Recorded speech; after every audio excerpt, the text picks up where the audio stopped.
di mana dalam perkara ini KPK menetapkan 3 orang sebagai tersangka, yaitu Saudara LAZ selaku Bupati Lombok Barat 2025-2030, kemudian Saudara SUD selaku Direktur Utama PT AMGM, dan juga Saudara ALG yang merupakan Direktur Utama PT MSI. Di mana KPK kemudian melakukan penahanan untuk 20 hari pertama, terhitung sejak hari ini, tanggal 21 Juli sampai dengan 9 Agustus 2026. Dari peristiwa tertangkap tangan ini menunjukkan bahwa komitmen terhadap integritas belum sepenuhnya menjadi landasan dalam menjalankan amanah sebagai kepala daerah. Padahal jabatan publik merupakan mandat untuk meningkatkan kesejahteraan masyarakat, bukan disalahgunakan demi kepentingan pribadi maupun kelompok.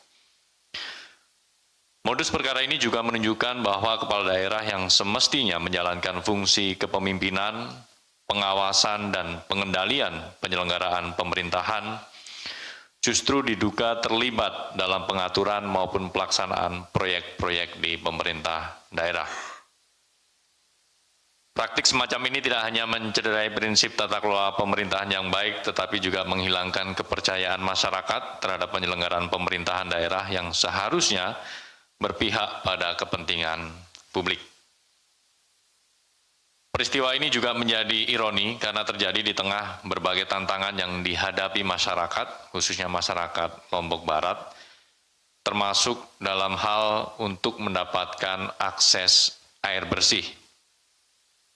Dari data Badan Pusat Statistik Provinsi NTB pada tahun 2023 menunjukkan bahwa masih terdapat masyarakat dan rumah tangga yang sulit mendapatkan sumber air minum yang layak. Kondisi ini semakin memprihatinkan mengingat LAZ selaku Bupati Lombok Barat sebelumnya memiliki pengalaman panjang, yakni selama 17 tahun sebagai Direktur Utama Perusahaan Air Minum Daerah PT AMGM, seperti melanggengkan praktik tersebut melalui Direktur Utama PT AMGM yang baru. Maka praktik korupsi di sektor ini bertentangan juga dengan budaya dan adat istiadat Subak sebagai sistem irigasi pertanian yang menjadi simbol toleransi, keadilan, dan kebersamaan yang nyata dalam pengelolaan air bagi masyarakat Lombok. Karena itu sudah seharusnya setiap rupiah anggaran daerah yang dikeluarkan semestinya ditujukan untuk menjawab kebutuhan dasar masyarakat, terutama akses air minum yang layak sebagai hak dasar manusia yang perlu dipenuhi. Di samping itu, praktik tersebut turut mencederai nilai-nilai luhur Lombok Barat yang kental dengan semboyan patut, patuh, pacu, yang merujuk kepada keadilan, kepantasan, kedisiplinan, ketaatan beragama, serta semangat kerja keras dan ketekunan. Terlebih, melalui upaya pencegahan korupsi, KPK sebelumnya juga telah memetakan area rawan di dalam instrumen MCSP, di mana nilai MCSP 2025 Kabupaten Lombok Barat berada di angka 74 poin, dengan area perencanaan senilai 66 poin dan anggaran 71 poin. Nilai tersebut mengalami penurunan 12 poin jika dibandingkan dengan MCSP tahun sebelumnya, yaitu 2024, yang mendapatkan nilai 86 poin dengan area pengelolaan pengadaan barang dan jasa senilai 57 poin. Di sisi lain, integritas Pemkab Lombok Barat juga terpotret pada instrumen survei penilaian integritas, di mana terdapat penurunan signifikan sebesar minus 4,6 poin. Koreksi, minus 4,06 poin. 06 poin. Pada SPI 2024, Pemkab Lombok Barat berada di angka 71,12 dan menurun tajam menjadi 67,06 pada SPI 2025, atau masih berada di zona rentan. Selain itu ditemukan dugaan adanya sejumlah harta atau aset milik Saudara LAZ yang belum tercantum dalam LHKPN-nya, di mana diduga LAZ memiliki sekurang-kurangnya 55 bidang tanah Padahal penyampaian LHKPN merupakan salah satu instrumen penting dalam membangun transparansi dan akuntabilitas seorang penyelenggara negara.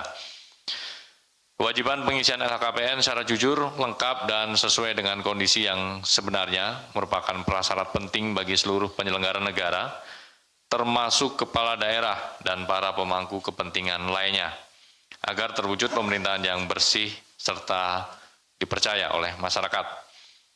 Karena itu dari peristiwa tertangkap tangan ini KPK tidak henti-hentinya menghimbau kepada kepala daerah, perangkat daerah, ataupun dinas, serta seluruh pemangku kepentingan lainnya untuk menjadikan integritas sebagai pilar dalam menjalankan tata kelola pemerintahan yang transparan, akuntabel, dan bebas dari konflik kepentingan. Sehingga jabatan publik benar-benar dijalankan sebagai amanah untuk melayani rakyat. Baik, kawan-kawan jurnalis, sebelum kita buka sesi tanya jawab, kita akan menampilkan barang bukti yang turut diamankan dalam rangkaian peristiwa tertangkap tangan ini.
Atau tidurin, biar angkanya kelihatan ke depan.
Cukup kawan-kawan?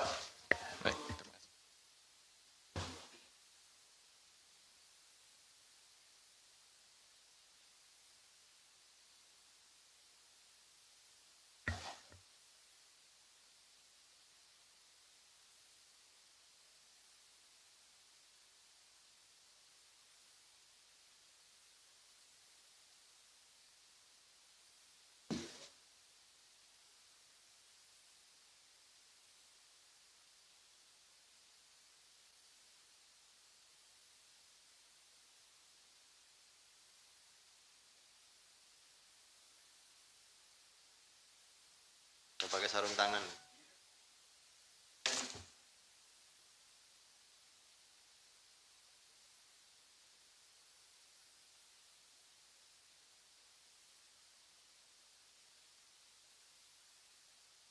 Ratus kayaknya. 110 kan? Jadi uang-uang yang ditunjukkan ini bagian dari keseluruhan barang bukti yang diamankan dengan total sekitar 9,06 miliar. Baik, terima kasih.